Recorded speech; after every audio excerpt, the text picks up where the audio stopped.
Louisiana Beer Reviews Wild Range Brewing Company IPA, India Pale Ale. Alright, and there's a little write-up at the bottom like circus poster. This is produced by State of Brewing, not Wild Range Brewing. State of Brewing in Rochester, New York for Aldi stores. It's been on the market for years, looks like, but we only got it in this town in the past 2 weeks. 6.9% alcohol, might have been less than 2 weeks ago. No bitterness units. Last month we did a duo review of it, David and I, and we both liked it. So I don't know if it's sold in cans. I've only seen bottles of it. All right, it was $7.99 for the 6-pack. So $7.99 for a 6-pack of craft beer these days, this day and age, is a great deal. It's got a lot of smoke there on the coming out the bottle, a lot of water vapor. Okay.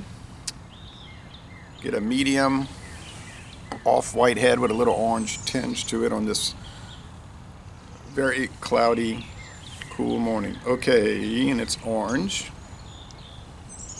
And it's translucent, but I don't know about transparent. Yeah. It's like semi-transparent. All right. And supposedly there's a hazy version of this. I know there's a double imperial version, a double IPA version. There's a grapefruit version, flavored with grapefruit, obviously. And then BC's Beer Reviews, BC's Beer Reviews. He was doing a hazy, but I haven't seen that, but it might show up. All right. Smells citrusy, like the hop resins. Like they don't tell you what kind of hops, what kind of malt, nothing. Aldi's website doesn't say anything, just basically it's good. Come join the circus or something like that. Yeah, white bread, pale malt, white bread crust, typical things. Let's go with the taste shows.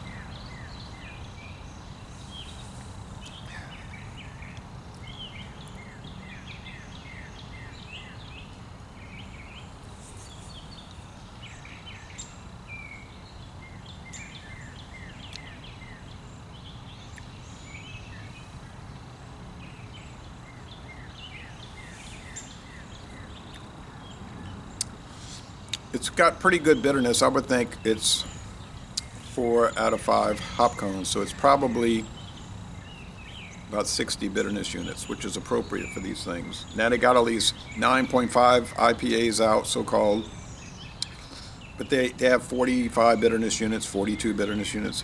To me, they taste like American strong ale. Like a strong ale, they're ales, they're strong, but India Pale Ales, I'm not seeing it. But other people are like, oh yeah, this is definitely an India Pale Ale. I say, yeah, well, that's what they call it.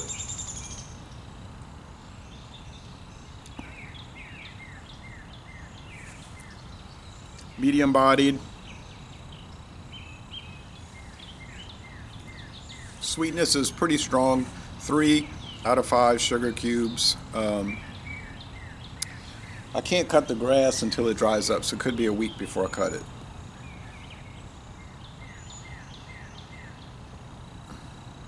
I mowed the front yard twice already, so that's half cuts because I didn't do the back. The back was growing slow, now it's picking up, so 2 halves make a whole, so that's cutting the yard one time really. Now this will be, when I cut the whole thing, it'll be the second time this year really. That's what it averages out to. I think I mowed the lawn last year 26 times, so an average of every 2 weeks for the year. Medium body. Mostly dry finish. It's good. Is it up to the level of Stone IPA, Lagunitas IPA, Two Hearted Ale, Celebration IPA, Torpedo Extra IPA? That's 7.2. This is 6.9. It's probably not up to that level, but I don't think it's far behind. Now, 10 years ago, we got some really good IPAs down here. We used to get Shipyard IPA, Shipyard's Pugsley's 4X IPA. We used to get Samuel Smith's India Ale often. I saw it last week I didn't know the date on it. It was in a variety pack, $18.99 for 6 Samuel Smith's beers. Not a bad price, really. But we used to get Harpoon IPA, which is really good, that blue and orange label. But those all, and we used to get Red Hook Longhammer IPA, another fabulous product. Victory. There was a Victory IPA. Can't remember the name of it. They pulled their beers from our area in 2014. There was Harpoon. There was Shipyard's Monkey Fist. That's what it was called, Monkey Fist IPA. It was really strong and good, and then they reformulated it to make it milder. It was still very good, but I thought they should have kept it. For Louisiana,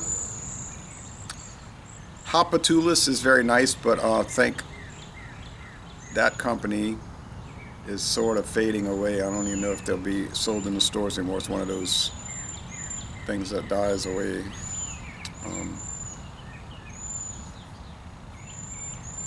Their copyright infringement was great. That's another one you're probably not going to ever see again.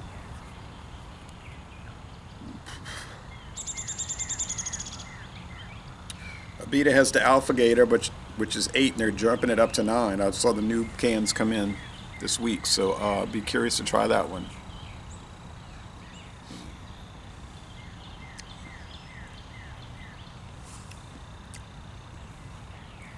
This is close, you know, it really is. You would think, it's contract brewed, it's going to be substandard. Well, maybe so, but not in this case. I mean, Bosom, the ones for Trader Joe's, which is owned by Aldi, you could argue that those are strange and they're not up to standard. They're not really up to standard.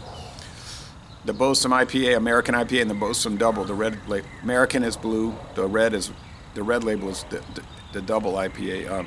I really like them. The flavors are unusual. They're not quite up to the standard of what I just named, but they're for $5.99 a 6-pack, current price, and they were $4.99 for the longest time. $5.99 a 6-pack, yeah, unbeatable. I do miss their HLV Heavy Lift Vessel American Strong Ale at the 7%er. That was good. Their chocolate stout, Bosom chocolate stout, was pretty good too. Wasn't great, but it was pretty good. They cut that one. I don't know why. This should bring it back. And you might remember years ago when Trader Joe's first showed up in Louisiana, it was in the bomber bottles, the Bosom IPA American and the double bomber. I like this a lot, and I'm going to enjoy this 6-pack. So, Les Bon Ton Relais, and I might do another review on my alternative channel, Anti-War, just do a live video, talk about it. So, in a few days. So, Les Bon Ton Relais, that bitterness is really coming through now. It's going into the A range. I'm going to score this a 93, yeah, and that's probably where Monkey Fist was. Most excellent. So, Les Bon Ton Relais, and I'm going to end this review by saying y'all go to Rochester, New York, at a certain brewery, State of Brewing, and take a brewery tour.